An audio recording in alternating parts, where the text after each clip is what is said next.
सभी को नमस्कार, गुड मॉर्निंग, सुप्रभात।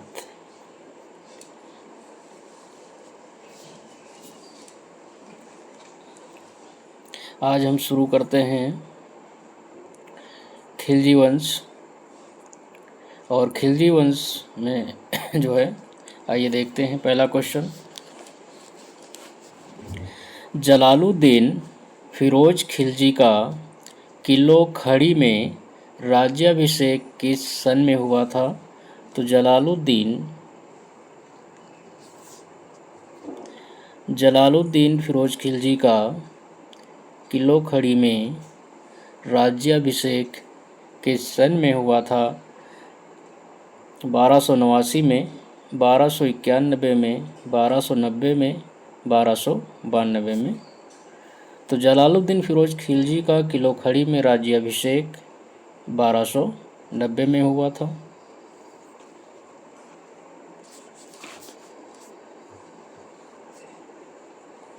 यह जो किलो खड़ी का जो महल है, यह कैकोबाद के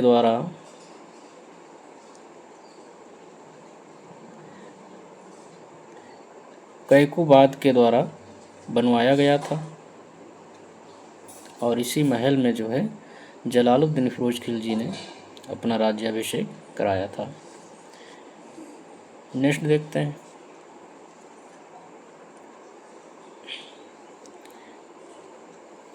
अगला प्रश्न है, निम्नलिखित घटनाओं को काल क्रमानुसार व्यवस्थित कीजिए तथा नीचे दिए गए कोड का प्रयोग कर सही उत्तर का चयन करना है। तो इन घटनाओं को काल क्रमानुसार रखना है।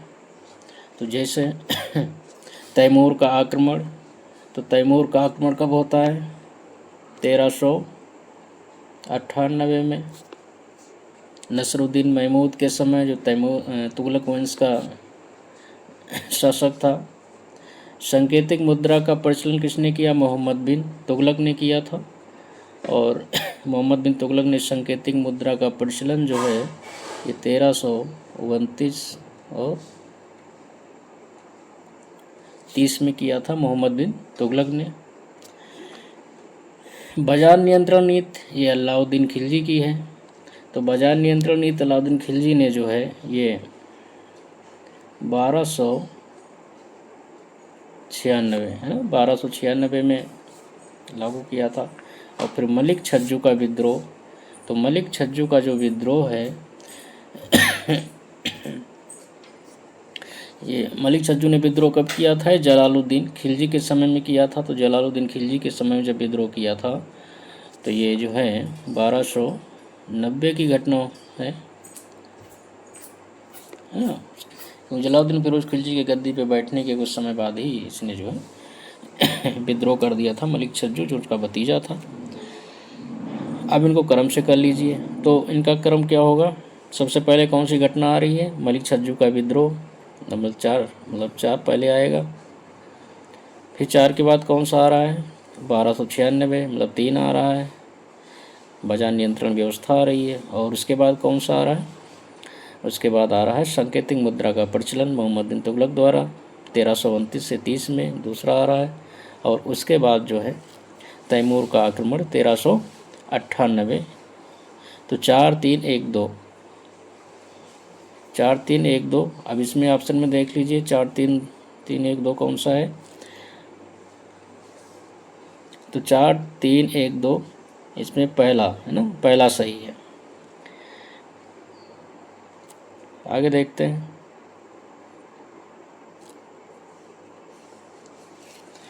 निम्नलिखित में से कौन सा सही सुमेलित नहीं है? तो नहीं ढूंढना है कौन सा सही सुमेलित नहीं है। तो सुल्तान जलालुद्दीन की हत्या 1296 में होती है। हाँ, हो जाती है, सही है।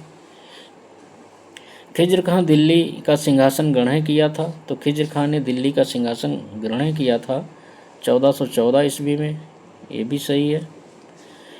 सिकंदर लोदी ने एक नए नगर आगरा की स्थापना की थी 1504 ईस्वी में, हाँ, ये भी सही है। कनौज का युद्ध 1530 में हुआ था? नहीं, 1530 में नहीं हुआ था। कनौज का युद्ध 1540 में हुआ था। तो इसमें सम्मिलित नहीं है, तो कौन सम्मिलित नहीं है? कनौज, ये डी वाला ऑप्शन सम्मिलित नहीं है। आगे देखते हैं।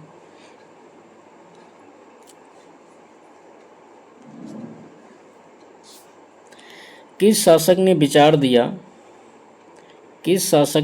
दिया कि राज्य जो है वास्तव में एक इस्लामी राज्य नहीं हो सकता? तो किस शासक ने यह विचार दिया था कि राज्य वास्तव में एक इस्लामिक राज्य नहीं हो सकता? गियासुद्दीन तुगलक ने कहा था, मोहम्मद बिन तुगलक ने कहा था, या जलालुद्दीन खिलजी ने कहा था, या फिरोज शाह खिलजी ने कहा था? तो किसने कहा था कि राज्य जो है एक वास्तविक एक इस्लामी राज्य नहीं हो सकता? तो ये कथन जो है ये जलालुद्दीन खिलजी का है। जलालुद्दीन खिलजी दिल्ली सल्तनत का पहला शासक था, है ना, जिसने स्पष्ट विचारों को आगे रखा कि राज्य और शासित स्वैच्छिक समर्थन पर आधारित होना चाहिए। भारत में जो है बड़ी संख्या में हिंदू रहते हैं, भारत में बड़ी संख्या में हिंदू रहते हैं, और इसलिए भारत में जो है राज्य वास्तव में इस्लामी राज्य नहीं हो सकता। तो ये कथन जलालुद्दीन खिलजी का है। अगला प्रश्न देखते हैं।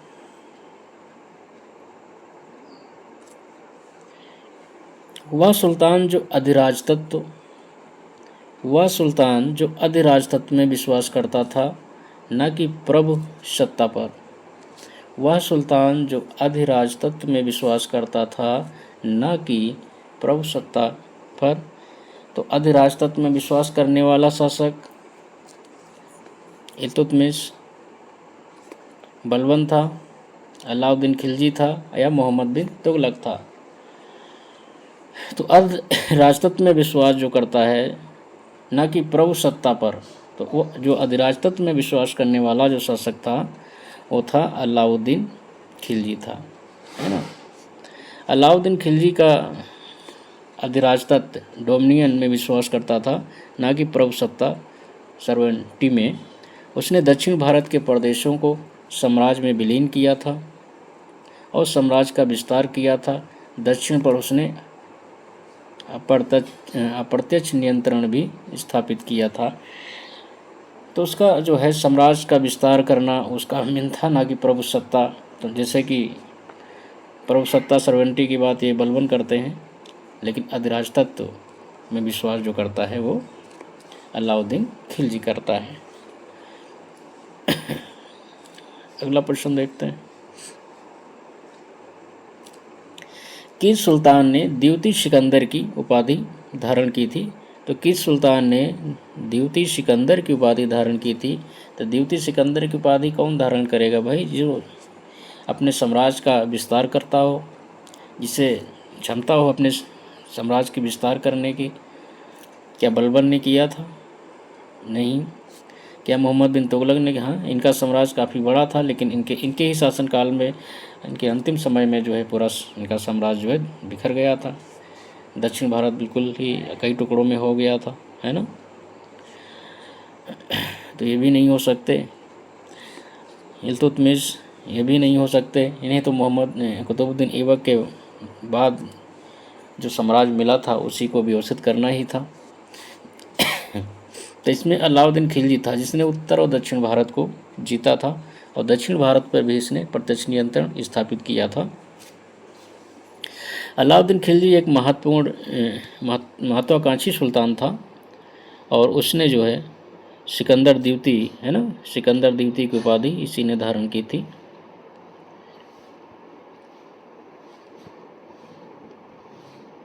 सिकंदर द्वितीय की उपाधि धारण की थी। इसे अपने सिक्कों पर उसने अंकित करवाया था,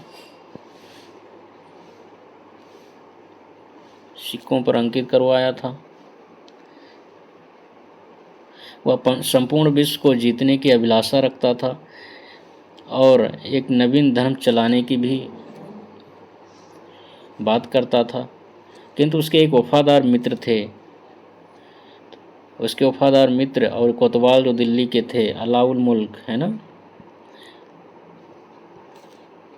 अलाउल, ये दिल्ली के कोतवाल थे और उसके खास मित्रों में थे अलाउल। अरे सॉरी, क्या हो गया,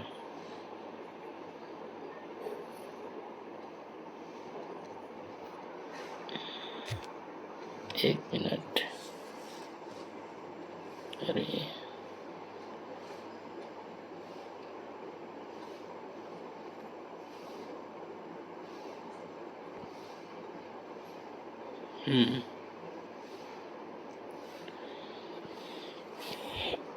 हाँ, तो हम लोग हाँ ये छठा देख रहे थे। तो इसमें द्वितीय सिकंदर की उपाधि किसने धारण की थी।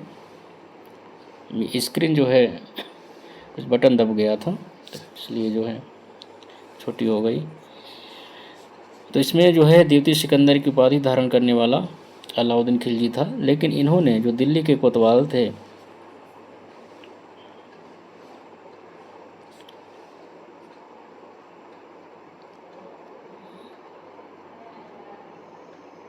ना, अलाउल मुल्क जो दिल्ली के कोतवाल थे, इनके मित्र भी थे और इन्हीं की सलाह पर उन्होंने अपना विचार जो है त्याग दिया था। इन्होंने कहा था पहले जो हम दिल्ली, जो भारत का जो साम्राज्य है, जो यहाँ के राज हैं, हम उन्हें अपने नियंत्रण में करें ठीक से, और विश्व विजय की बात जो है अभी हम लोग जो है ठंडे बस्ते में डाल देते हैं। तो इसमें अलाउद्दीन खिलजी थे। अगला प्रश्न देखते हैं, प्रश्न नंबर 7। तो प्रश्न नंबर 7 में क्या है कि निम्नलिखित में से दिल्ली सल्तनत के किस शासक ने स्वयं को सिकंदर ए सानी घोषित किया था। तो इससे पहले हम लोग व्याख्या देख ही चुके हैं, अलाउद्दीन खिलजी थे। नेक्स्ट अगला प्रश्न देखते हैं।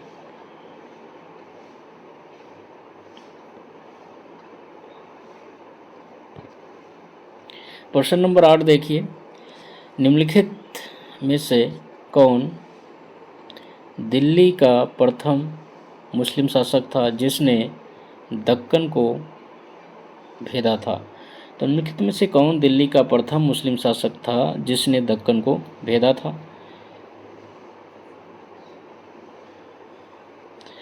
तो अलाउद्दीन खिलजी था, अहमद शाह था, मोहम्मद बिन तुगलक था, अली आदिल शाह था।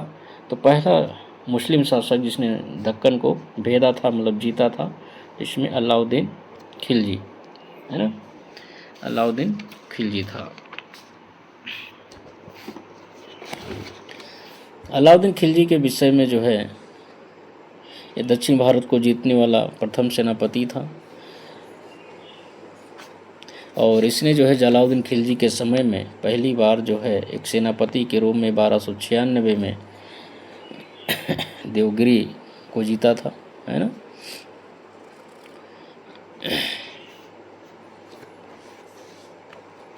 लेकिन इसके समय में भी दक्षिण में जो पांड्य राज थे, है ना, पांड्य राज पूछा जाता है, तो पांडव राजाओं ने जो है राज ने अलाउद्दीन का आधिपत्य जो है स्वीकार नहीं किया था। दक्षिण भारत को जीतने में जिनका जो महत्वपूर्ण सेनापति था वह मलिक काफूर था। तो दक्षिण भारत को जीतने का श्रेय भी इनके सेनापति मलिक काफूर को जाता है ना, मलिक काफूर को जाता है। अगला क्वेश्चन देखते हैं।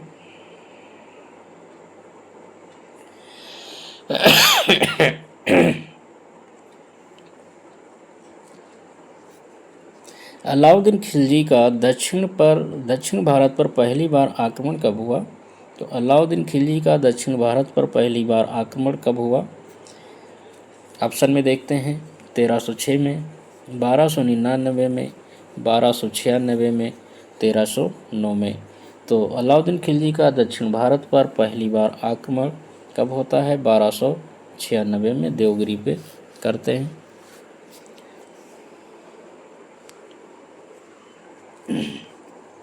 अगला देखते हैं। अगला प्रश्न जो है, अलाउद्दीन खिलजी के आक्रमण के समय देवगिरी का यादव शासक कौन था? तो देवगिरी का यादव शासक कौन था? ऑप्शन में देखते हैं, प्रताप रुद्रदेव नहीं, हरिवर्मन नहीं, काकुस्थवर्मन नहीं, रामचंद्र देव जो है ये देवगिरी के यादव शासक थे। अगला प्रश्न देखते हैं।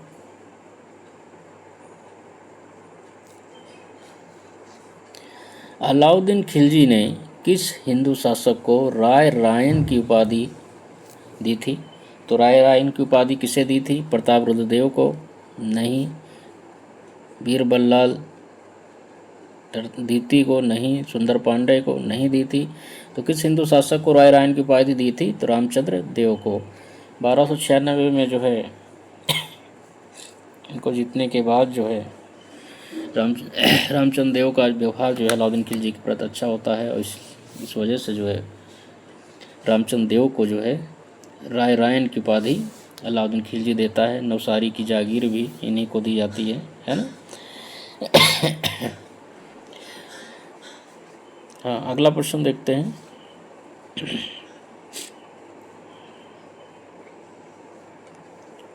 तो अलाउद्दीन खिलजी ने किस राजा को नवसारी की जागीर प्रदान की थी और राय रायन की उपाधि भी दी थी?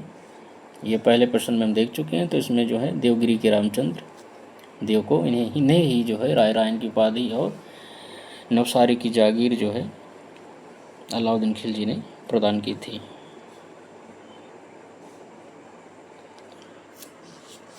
अगला प्रश्न देखते हैं।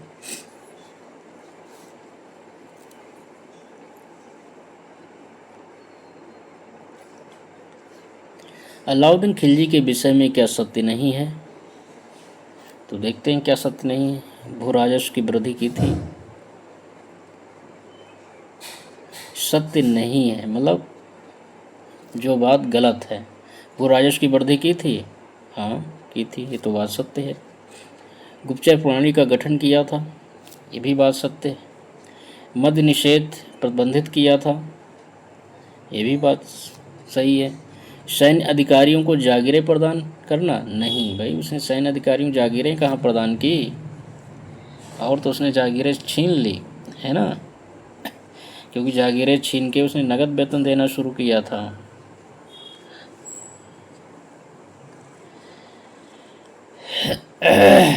तो इसमें सही उत्तर इसका जो है डी है। अगला प्रश्न देखते हैं। खिजराबाद किस एक स्थान का परिवर्तित नाम था? तो खिजराबाद किस स्थान का परिवर्तित नाम था?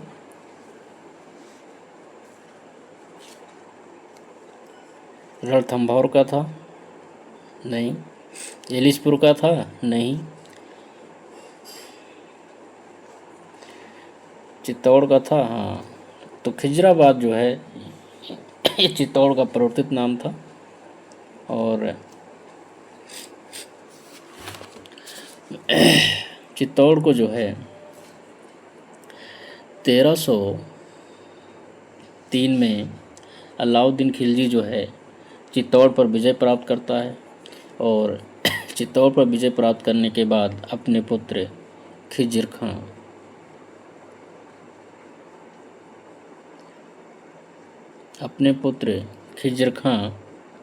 के नाम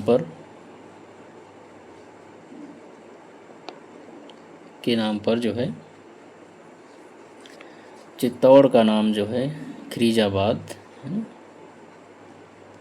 चित्तौड़ का नाम खिरीजाबाद रख देता है।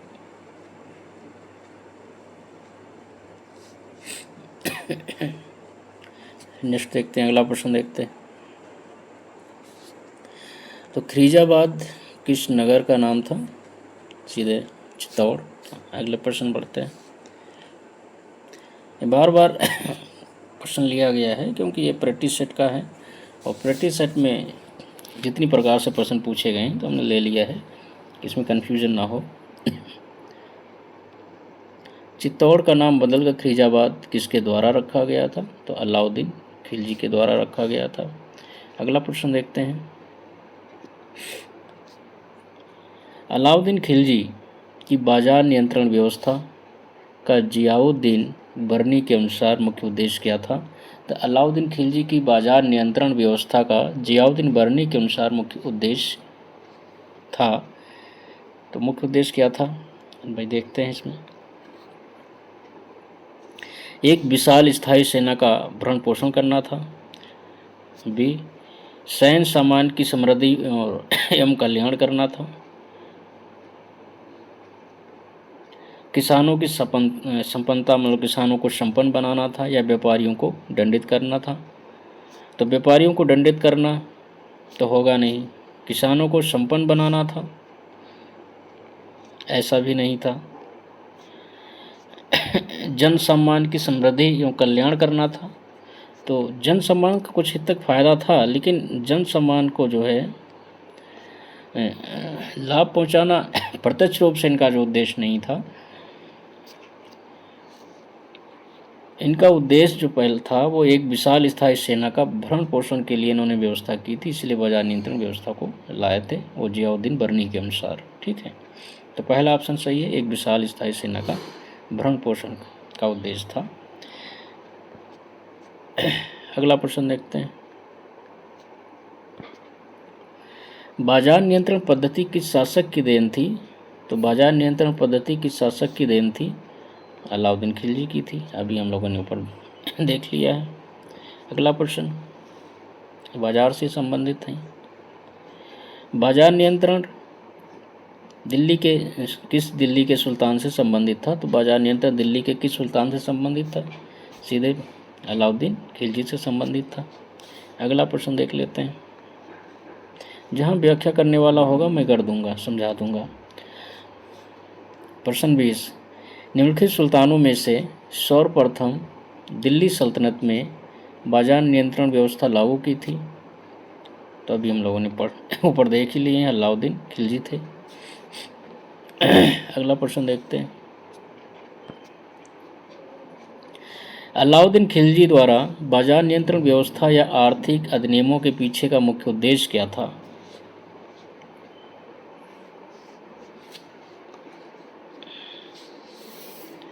तो मुख्य उद्देश्य क्या था? क्या जन कल्याण था?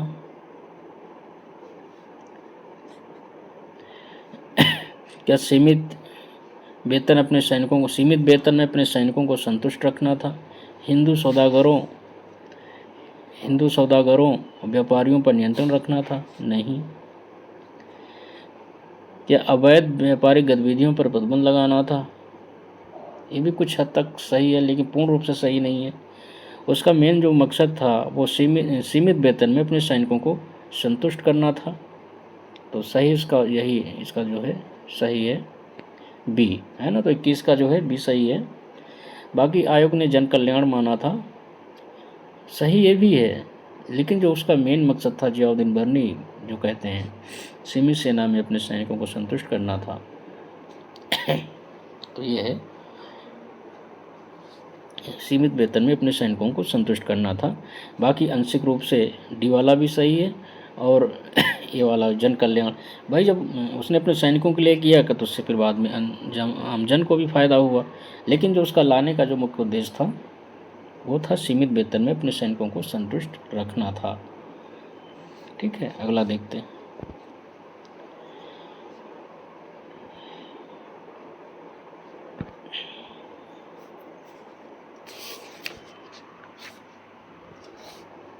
निम्नलिखित में से किस मध्यकालीन शासक ने सार्वजनिक वितरण प्रणाली शुरू की थी?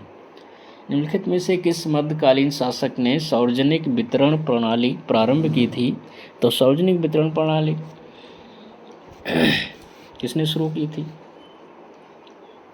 ये तो आज में जो फ्री राशन वाला जो गले वाली व्यवस्था है जो वर्तमान में चलती है, इसी प्रकार की व्यवस्था जो है 13वीं शताब्दी में एक शासक ने शुरू की थी। उस शासक का जो नाम था वह शासक था अलाउद्दीन खिलजी ने।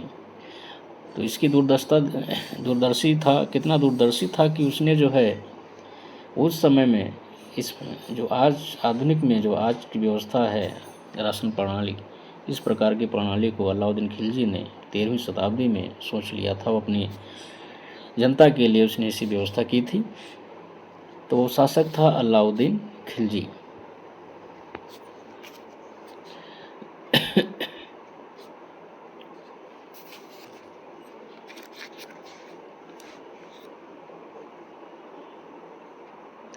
तो इसकी राशनिंग व्यवस्था के बारे में थोड़ा सा चर्चा कर लेते हैं। तो राशन व्यवस्था, इसे राशन व्यवस्था भी कहते हैं।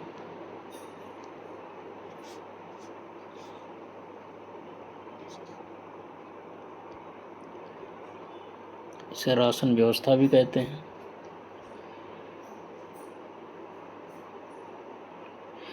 इस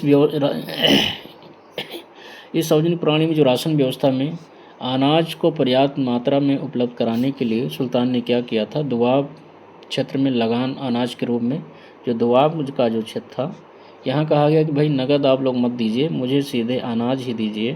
तो यहाँ अधिकतर लोगों से अनाज के रूप में लगान लिया गया।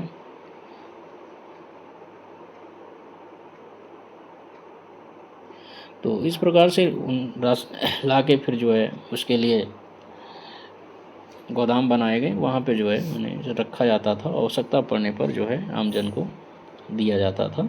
तो इस प्रकार की व्यवस्था थी। तो ये राशनिंग व्यवस्था अलाउद्दीन खिलजी की एक नवीन सोच थी, जो उसकी बेहतर सोच को प्रदर्शित करता है। अगला प्रश्न देखिए,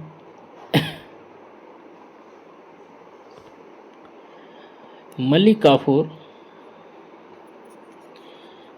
एक योग सेनानायक किस शासक के अधीन कार्य करता था? तो मलिक काफूर जो है क्या जलालुद्दीन खिलजी का सेनापति था? नहीं। मोहम्मद बिन तुगलक का था? नहीं था।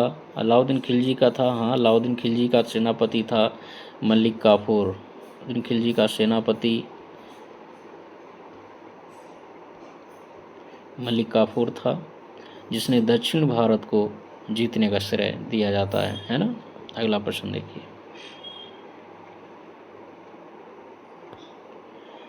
अलाउद्दीन खिलजी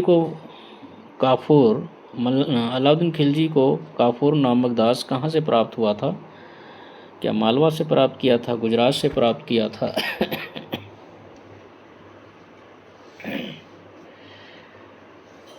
तो कहाँ से प्राप्त हुआ था? तो ये गुजरात है ना।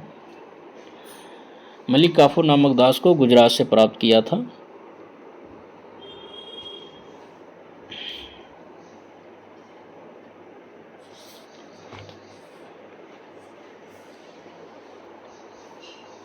इसके विषय में जो है मलिक काफूर के विषय में थोड़ा सा चर्चा कर लेते हैं।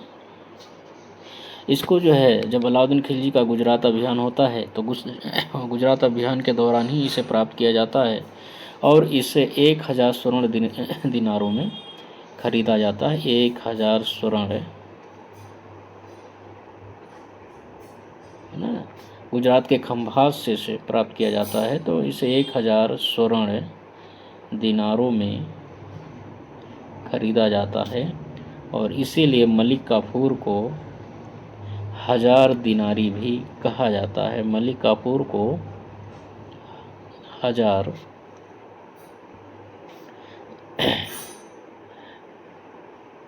दिनारी है, मलिक काफूर को क्या कहा जाता है? 1000 दिनारी भी कहा जाता है। अगला प्रश्न देखिए,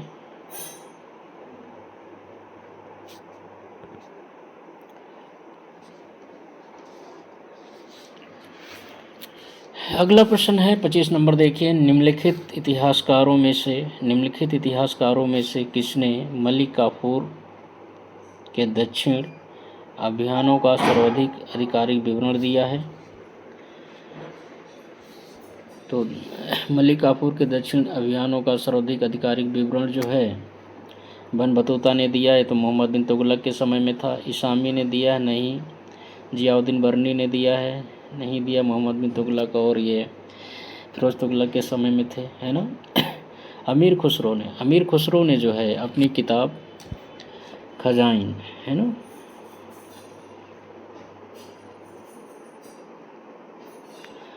खजाइन उल फतूह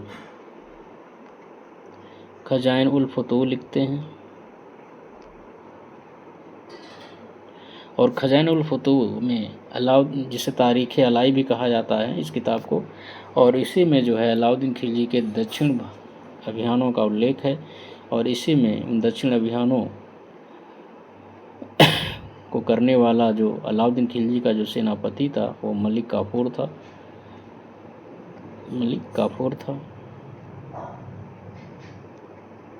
तो इन चीज़ों का उल्लेख जो है अमीर खुसरो करता है। मलिक काफूर के दक्षिण अभियानों का सर्वाधिक आधिकारिक विवरण जो है अमीर खुसरो अपनी किताब खजाइन उल फतूह या तारीख़ अलाई में देता है। ठीक है, अगला प्रश्न देखते हैं।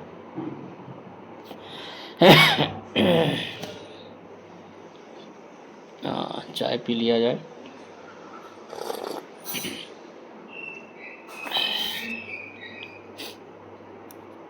चाय ठंडी ही हो गई, मुझे पीने का ध्यान ही नहीं रहा। हाँ, तो 26 नंबर का प्रश्न देखते हैं। मुझे नहीं मालूम क्या कानूनी है, क्या गैर कानूनी, मैं राज की आवश्यकता अनुसार कानून बनाता हूँ, या किसने कहा था? मुझे नहीं मालूम क्या कानूनी है, क्या गैर कानूनी है, मैं राज की आवश्यकता अनुसार कानून बनाता हूँ, या किसने कहा था? पहला ऑप्शन है इल्तुतमिश ने कहा था, दूसरा है फिरोज शाह तुगलक ने कहा था, तीसरा है अलाउद्दीन खिलजी ने कहा था, या चौथा है रजिया ने कहा था। तो किसने कहा था? मुझे नहीं मालूम। तो ये अलाउद्दीन खिलजी का है, ये कथन अलाउद्दीन खिलजी का है ना। अलाउद्दीन खिलजी जो है उलेमा के प्रभाव को नहीं मानते हैं और कहते हैं, क्या कहते हैं कि मैं नहीं जानता कि कानून की दृष्टि से क्या उचित है क्या अनुचित है, मैं राज की भलाई के लिए जो सही समझता हूँ वो करता हूँ, है ना।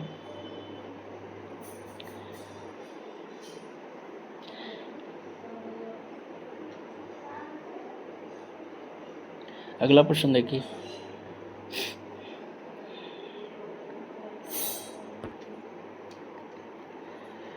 निम्नलिखित में से किसने कहा था कि मुझे शरह की चिंता नहीं है?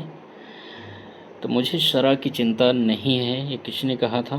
तो ये भी अलाउद्दीन खिलजी का है।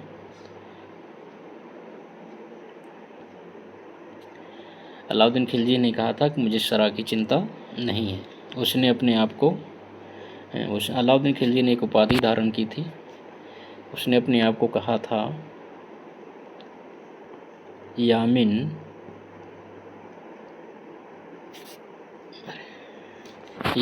उल खिलाफत, यामिन उल खिलाफत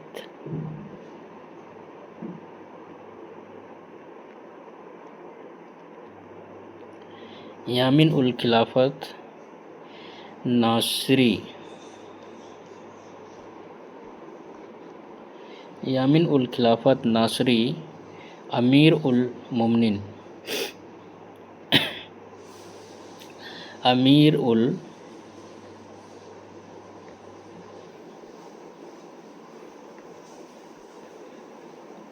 मोमिनीन। तो ये अलाउद्दीन खिलजी ने उपाधि धारण की थी, यामिन उल खिलाफत नासरी अमीर उल मोमिनीन। ये अलाउद्दीन खिलजी की उपाधि है। अलाउद्दीन खिलजी ने खलीफा से मानता पद प्राप्त नहीं किया था और उसने अपने आप को यामिन उल खिलाफत नासरी अमीर उल मोमिन कहा। अगला प्रश्न देखिए। 28 नंबर का प्रश्न है। निम्नलिखित में से कौन अधिकारी अलाउद्दीन खिलजी के बाजार नियंत्रण से संबंधित नहीं था? दीवान रियासत था, है ना। वरीद मंडी भी था, और ये भी था, वरीद मंडी भी था, सहना मंडी भी था। संबंधित नहीं था तो दरोगा मंडी जो है ये अलाउद्दीन खिलजी की बाजार व्यवस्था से संबंधित नहीं था। दीवानी रियासत क्या करता था? ये बाजार की देखभाल करता था।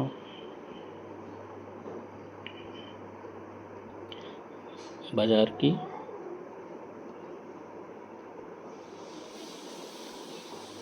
देखभाल करता था। बरीद मंडी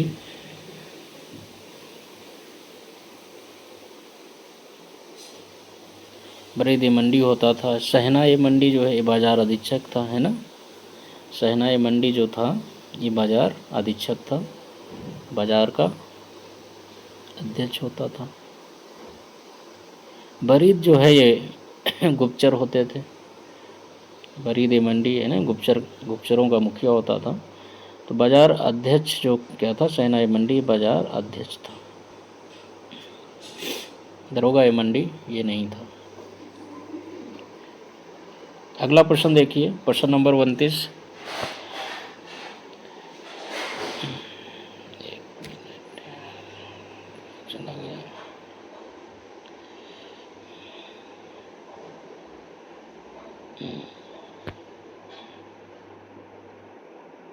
हाँ, किस पे थे? प्रश्न नंबर 29 पे थे, बैक हो गया। हाँ, प्रश्न नंबर 29 हम लोगों ने कर लिया था, है ना। नहीं किया, 29 कर लिया है, 28 कर लिया था, 29 पे देखिए, एक मिनट।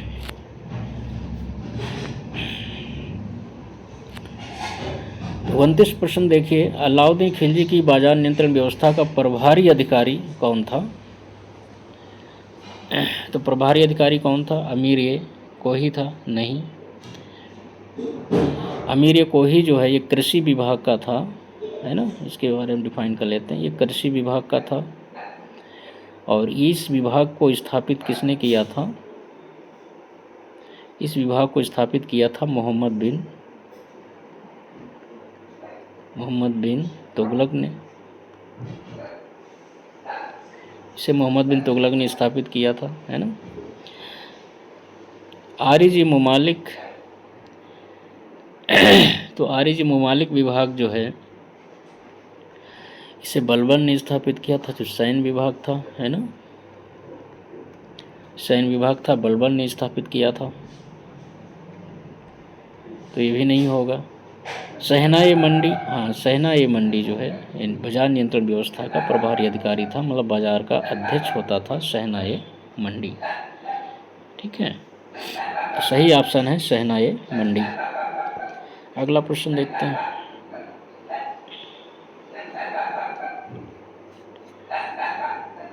तेरह नंबर प्रश्न है, निम्नलिखित सुल्तानों में से किसने नगद वेतन के बदले एकता का आवंटन बंद कर दिया था?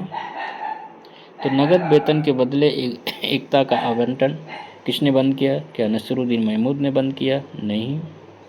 जलालुद्दीन फिरोज खिलजी ने बंद किया? नहीं। अलाउद्दीन खिलजी ने जो है एकता व्यवस्था को बंद कर दिया था, और एकता व्यवस्था का प्रचलन जो है वो इल्तुतमिश ने भारत में, दिल्ली सल्तनत में इल्तुतमिश ने शुरू किया था। अगला प्रश्न देखिए,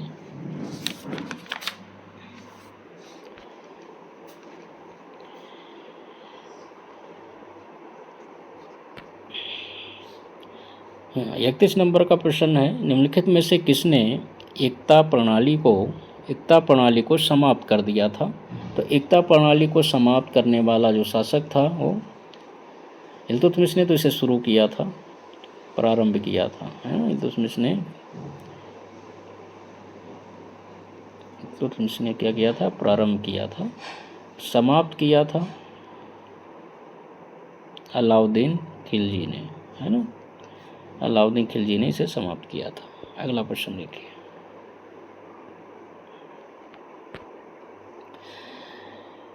किस दिल्ली सुल्तान ने घोड़ों को दागने की प्रथा शुरू की थी? घोड़ों को दागने की प्रथा किसने शुरू की थी?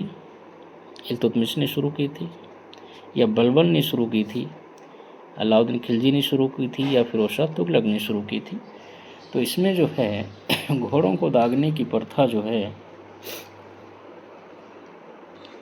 घोड़ों को दागने की प्रथा, है ना, ये सब अलाउद्दीन खिलजी ने शुरू किया था। इसने क्या किया? एक स्थायी सेना स्थापित की, स्थायी सेना की स्थापना की,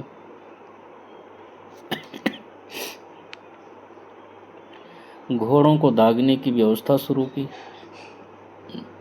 उनके चिन्ह बना दिया जाता था जिससे कोई नकली घोड़ा, कमज़ोर बीमार घोड़ा लेके युद्ध में ना आ जाए, है ना। घोड़ों को दागने की व्यवस्था शुरू की थी। सैनिकों का हुलिया लिखने की प्रथा शुरू की थी। तो सैनिकों का हुलिया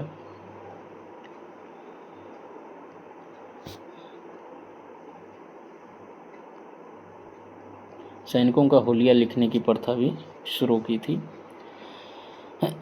और सैनिकों को नगद वेतन देने की व्यवस्था भी अलाउद्दीन खिलजी ने शुरू की थी। अगला प्रश्न देखिए, प्रश्न नंबर 33। निम्नलिखित में से किसने दाग और चेहरा, घोड़ों के दागने और सैनिकों के वर्ण व्रत प्रथा को शुरू किया था? तो शुरू करने वाला शासक कौन था? क्या अलाउद्दीन खिलजी था, मोहम्मद बिन तुगलक था, फिरोज शाह तुगलक था या बहराम शाह था?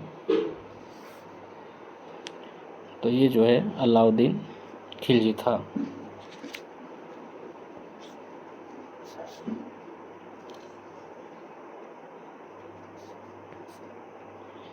अलाउद्दीन खिलजी, 34 नंबर प्रश्न देखिए। अलाउद्दीन खिलजी की तिथि विजयों को तिथि कर्मानुसार व्यवस्थित करना है। तिथि कर्मानुसार इन्हें व्यवस्थित करना है। तो तिथि में देखते हैं, पहले रणथंभौर को कब विजय किया?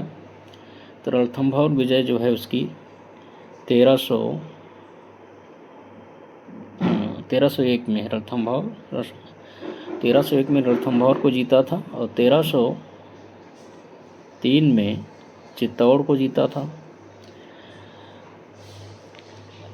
अलाउद्दीन खिलजी की जो पहली विजय है ना, पहला आक्रमण जो है, पहली विजय उसे गुजरात की ही करता है 1296 में। तो इसका मतलब स्वाभाविक है तेलंगाना सबसे बाद में जाएगा, है ना।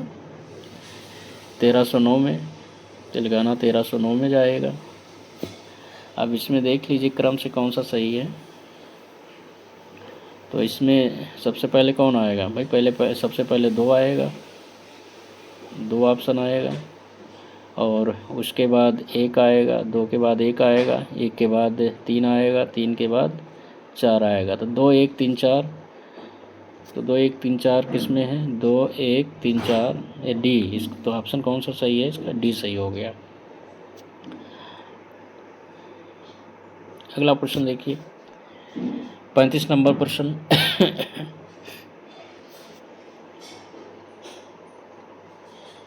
वह कौन सा प्रथम राज था जिसके विरुद्ध अलाउद्दीन खिलजी ने हमले की शुरुआत की थी? तो सबसे पहले हमला वह कौन सा प्रथम राज था जिसके विरुद्ध अलाउद्दीन खिलजी ने हमले की शुरुआत की थी?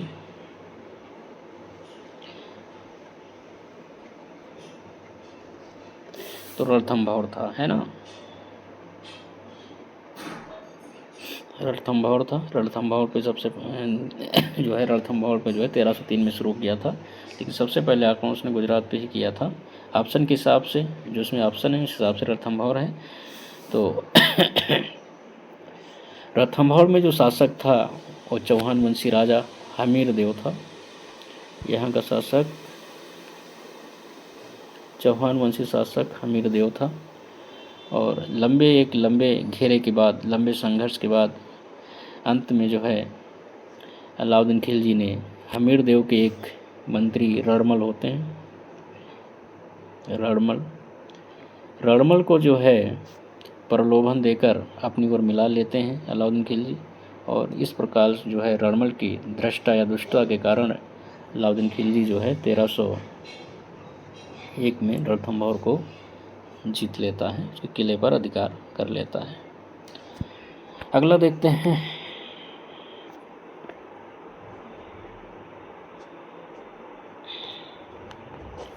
अलाउद्दीन खिलजी। अगला प्रश्न है कि अलाउद्दीन खिलजी द्वारा चित्तौड़ के किले पर आक्रमण का सजीव विवरण मिलता है। किस में मिलता है भाई? पद्मावत में मिलता है, कथा सरिस सागर में मिलता है, या गीत गोविंद में मिलता है, या पदावली में मिलता है? तो चित्तौड़ किले पर आक्रमण का जो सजीव विवरण है वो पद्मावत में मिलता है और इसे जो है मलिक जायसी ने लिखा था। पद्मावत पिक्चर भी बनी है, आप लोग ना देखें हो तो देख लें। मलिक जायसी ने इसे जो है लिखा था और इसमें चित्तौड़ के विषय में जायसी जानकारी मिलती है, चित्तौड़ युद्ध के विषय में। और इसी पद्मावत की कहानी के आधार पर जो है पिक्चर बनी है पद्मावती।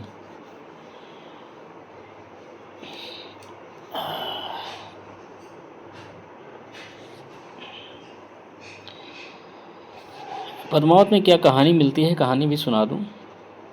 इसे जो है 1540 में मलिक मोहम्मद जायसी ने लिखा था और इस किताब के अनुसार पद्मिनी जो है चित्तौड़ के राजा रतन सिंह की बहुत सुंदर और विदुषी पत्नी थी। अमीर खुसरो ने सुलेमान और रानी सैबा के प्रेम प्रसंग का उल्लेख अपने ग्रंथ में किया है, इसी प्रकार का उल्लेख किया है। तो पद्मावती काफ़ी सुंदर थी और इसकी सुंदरता के विषय में अलाउद्दीन खिलजी ने सुन रखा था, इसकी काफ़ी चर्चाएं थी और इसीलिए इसे पद्मावती को प्राप्त करने के लिए अलाउद्दीन खिलजी ने चित्तौड़ पर आक्रमण करता है। चित्तौड़ पर आक्रमण करता है, घेरा डालता है, तो ये मांग रखता है कि भाई आप पद्मावती को मुझे दिखा दीजिए और उसके बाद जो है मैं चला जाऊंगा, लेकिन उसे पर्दे के पीछे से दिखाया जाता है और देख के और वो उसे पाने के लिए लायक हो जाता है और इसी वजह से जो है ये युद्ध होता है। बाद में रानी पद्मावती जो है ये जौहर कर लेती हैं, मतलब आग में जलकर अपने को ख़त्म कर देती हैं, आग में जलाकर। अगला प्रश्न देखिए।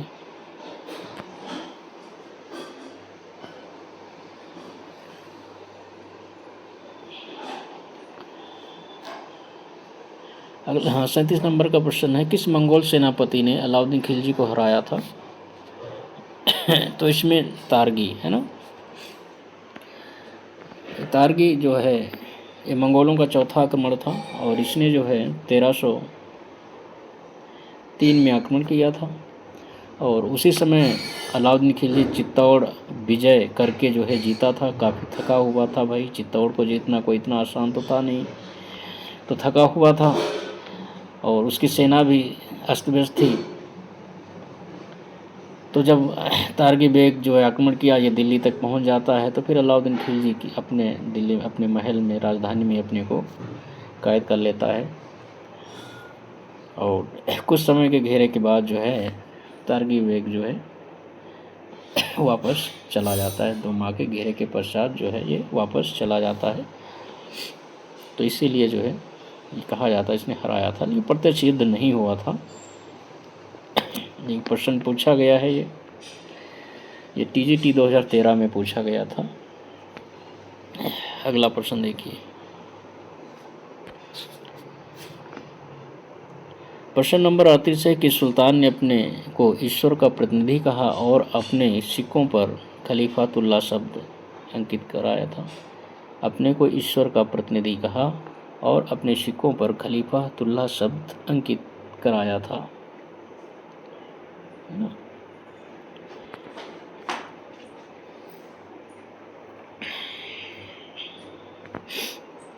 तो मुबारक अलाउद्दीन खिलजी ने कहा था, कुतुबुद्दीन मुबारक शाह खिलजी ने कहा, या मोहम्मद बिन तुगलक ने कहा, या सिकंदर लोदी ने कहा?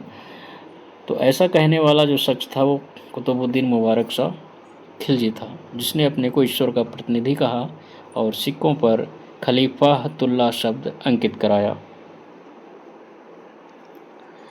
अगला प्रश्न देखिए।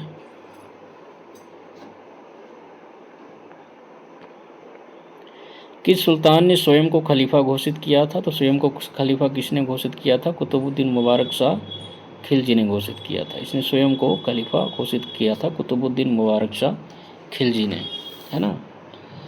इसने स्वयं को खलीफा घोषित किया था।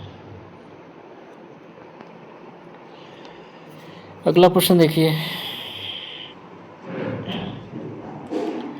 प्रश्न नंबर 40, पैगंबर के सेनापति की उपाधि का उपयोग किस सल्तनत सुल्तान ने किया था? तो पैगंबर का सेनापति किसने अपने को कहा था? तो पैगंबर का सेनापति कहने वाला जो है एक मार शासक खुसरो है ना, खुसरो ही अपने को पैगंबर का सेनापति कहता है। अगला प्रश्न देखिए।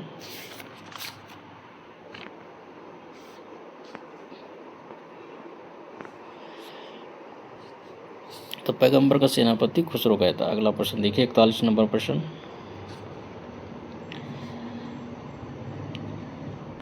सल्तनत काल में दिल्ली की राजगद्दी पर बैठने वाला अकेला भारतीय मुस्लिम था। तो सल्तनत काल के दिल्ली की राजगद्दी पर बैठने वाला अकेला भारतीय मुस्लिम है ना, यहाँ बात कर रहा है भारतीय मुस्लिम की। मुस्लिम तो सभी थे लेकिन अकेला भारतीय मुस्लिम था। तो अकेला भारतीय मुस्लिम कौन था? नसीरुद्दीन खुसरो शाह, मुबारक खिलजी, रेहान या उपयुक्त में से कोई नहीं। तो नसीरुद्दीन खुसरो शाह ये अकेला मुस्लिम भारतीय था। खुसरो शाह ये जो है पहले हिंदू था, जाति से भंगी था, जो गुजरात में एक निम्न जाति मानी जाती थी, जाति से भंगी था। और इसी ने मुस्लिम धर्म अपना लिया था। मुस्लिम धर्म अपनाने के बाद इसका नाम नसीरुद्दीन खुसरो शाह पड़ा था, है ना। और इसी ने जो है खिलजी वंश के अंतिम शासक कुतुबुद्दीन मुबारक शाह खिलजी को जहर देके मार दिया था। मारने के बाद अपने को सिंध सुल्तान घोषित किया था। 15 अप्रैल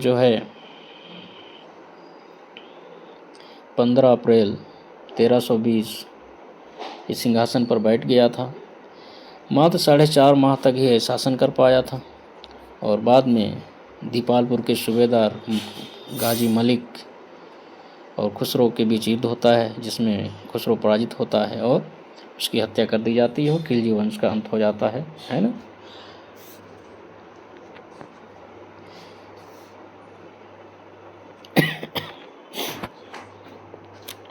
अगला प्रश्न देखिए, 12 नंबर। दीवान मुस्तखराज विभाग की स्थापना किसने की थी? स्थापना किसने नहीं की थी। दीवान मुस्तखराज विभाग की स्थापना की गई थी, मतलब किस लिए की गई थी ये देखना है। कृषि विभाग में सुधार करने के लिए, भी जागीरदारों की शक्तियों को कुचलने के लिए, या डाक व्यवस्था में सुधार के लिए, या बकाया लगान की वसूली के लिए। तो भाई दीवान मुस्तखराज विभाग किस लिए बनाया गया था? तो दीवान मुस्तखराज बनाया गया था ये बकाया लगान की वसूली के लिए, है ना। दीवान मुस्तखराज विभाग बनाया गया था बकाया लगान की वसूली के लिए। अगला प्रश्न देखिए, प्रश्न नंबर 43। दीवान मुस्तखराज विभाग की स्थापना किसने की थी? अब देखिए, तो स्थापना अलाउद्दीन खिलजी ने की थी। एक पृथक विभाग था और इसका काम था राजस्व की जांच करना और बकाया लगान की वसूली करना। ठीक है। अगला प्रश्न देखिए, अलाउद्दीन खिलजी ने कौन सा कर नहीं लगाया था? तो अलाउद्दीन खिलजी ने कौन सा कर नहीं लगाया था? खराज तो लगाया था भाई, घरी भी लगाया था, चराई भी लगाया था। तो किस्मत एक होती कर जो है अलाउद्दीन खिलजी ने नहीं लगाया था।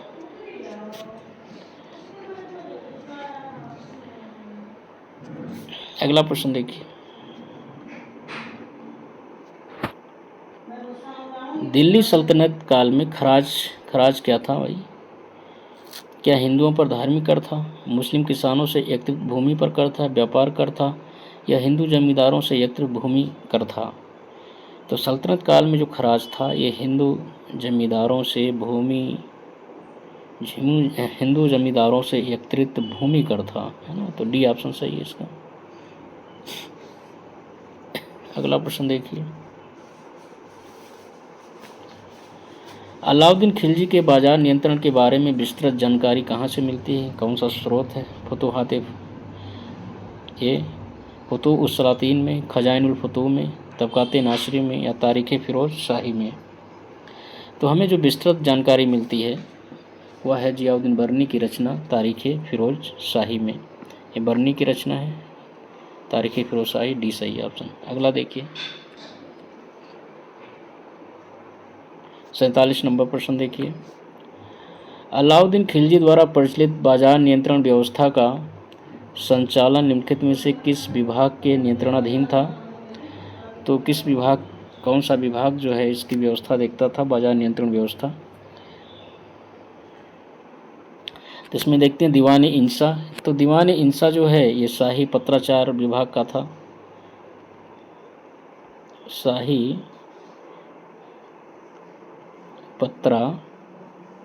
शाही पत्र व्यवहार से संबंधित था। ठीक है। दीवान रिसालत ये विदेश विभाग होता था, ये विदेश विभाग था अलाउद्दीन खिलजी के समय में। दीवान अर्ज ये सैन्य विभाग था, ये सैन्य विभाग था। तो दीवान रियासत ही बचा। तो दीवान रियासत जो है ये बाजार नियंत्रण व्यवस्था का विभाग था। ठीक है। उसका जो संचालन करता था, नियंत्रण रखता था, मापतौल का निरीक्षण भी करता था। अगला प्रश्न देखते हैं। प्रश्न नंबर 48 है, अमीर खुसरो बरनी से कितने वर्ष बड़े थे।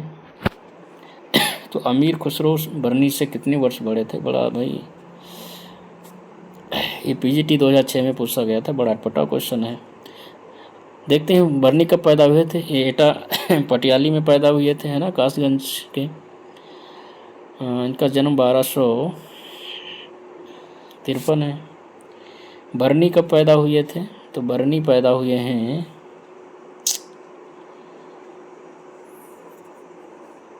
1285 में।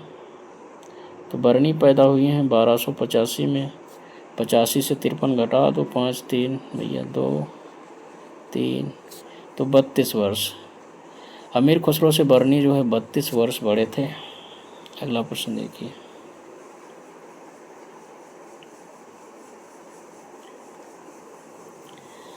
49 नंबर देखिए प्रश्न। वह कौन सा प्रथम मुस्लिम लेखक था जिसने अपनी रचनाओं में हिंदी शब्दों, भारतीय काव्य की कल्पनाओं और विषयों का प्रयोग किया है। तो ऐसा करने वाले इसमें एक ही हैं, अमीर खुसरो, है ना, अमीर खुसरो। अगला प्रश्न देखिए। प्रश्न 50 नंबर का प्रश्न है, तुगलकनामा का रचयिता कौन था। तुगलकनामा का रचयिता कौन था। तो तुगलकनामा का रचयिता जो है अमीर खुसरो था, है ना, अमीर खुसरो था। तो ये खिलजी वंश में हम लोगों ने 50 प्रश्न कर लिए हैं। 50 प्रश्न हम लोगों ने पूरे कर लिए हैं खिलजी वंश में। नेक्स्ट हम लोग मिलेंगे, अब पढ़ते हैं, इसके बाद तुगलक वंश को देखते हैं। मेरी वीडियो को अधिक से अधिक लाइक करें, शेयर करें, अपने दोस्तों में सब्सक्राइब करें, जिससे कि अच्छे से अच्छा कंटेंट आप लोगों को मिलता रहे। Chapter wise continue. धन्यवाद।